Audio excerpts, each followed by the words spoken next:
Okay, let's talk about something really weird. A bizarre, involuntary reflex you've probably already done today. A reflex so powerful, it can be triggered by just a single word. So let's unravel the mystery of the contagious yawn.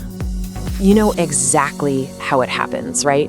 You're in a meeting, maybe sitting in class, or you're just on the couch watching a movie with someone. And then they let out this big, wide yawn. And boom, there it is.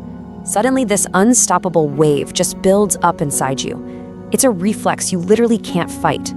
Why does that happen? What is this strange, invisible thing that just jumps from one person to another? And this is where it gets really strange. Just talking about yawning, reading the word on the screen right now, even just thinking about it can be enough to set one off. So be honest, did it just get you? Let's find out why.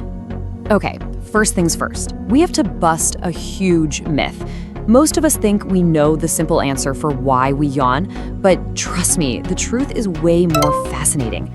This is what we've all been told our whole lives, right? Yawning just means you're sleepy, time for bed.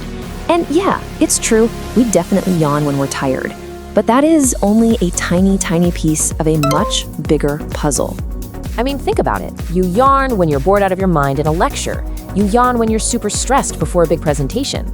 You for sure let out a huge yawn the second you wake up. And weirdly enough, you might even yawn when you are laser focused on something. None of those really fit into that simple "I'm sleepy" box, do they? So this is where the real science comes in. If it's not just about being tired, what is this deep, automatic reflex actually doing for us? Well, the answer has everything to do with your body's most important organ. All right, get ready for the first big reveal. And it's a pretty cool one, literally. One of the main theories out there says you should stop thinking of a yawn as a sign of being tired and start thinking of it as your brain's own personal air conditioner. That's right, your brain, kind of like a computer, actually heats up when it's working hard, whether that's from stress or deep focus or even just being tired. It needs a way to cool down to work at its best, and it turns out a yawn might just be its favorite little trick. So how does this whole air conditioning thing actually work?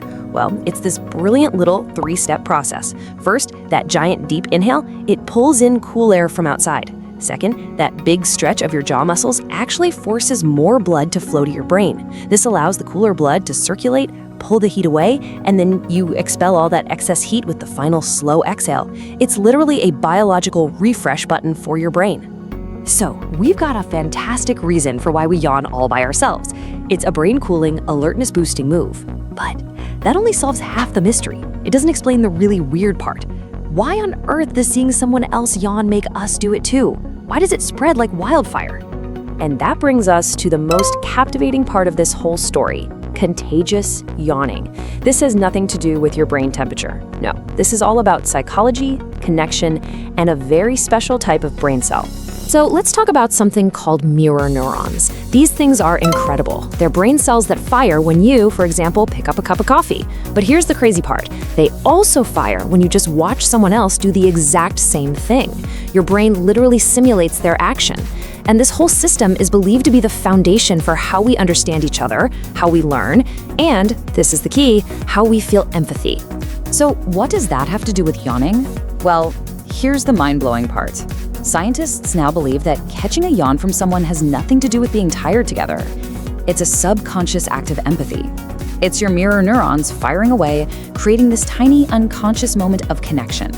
Your brain is essentially saying, hey, I see you, I see what you're feeling, and I feel it too.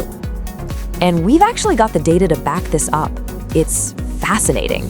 Studies have shown you are way more likely to catch a yawn from a close friend or a family member than you are from a total stranger. The stronger your emotional bond with someone, the more powerful that contagious effect is. And if you need any more proof, just look at our four-legged friends. It turns out dogs can actually catch yawns from their owners, but not so much from strangers. This suggests this whole empathy yawn thing is a really deep, fundamental behavior related to social bonding that isn't just a human thing. So when you put it all together, you start to see that a yawn is so much more than just a sign you need some sleep. It's actually this incredible biological multi-tool. It's a thermostat that cools your brain. It's a reset button to help you stay alert. And maybe most profoundly, it's this unconscious social signal that connects us with the people around us. Which brings us to our final question. After all this talk about yawning, after seeing the word over and over and over again. Did it get you? Did you yawn? If you did, don't worry about it. It just means your brain is working perfectly, both as a biological machine and as an empathetic social mind.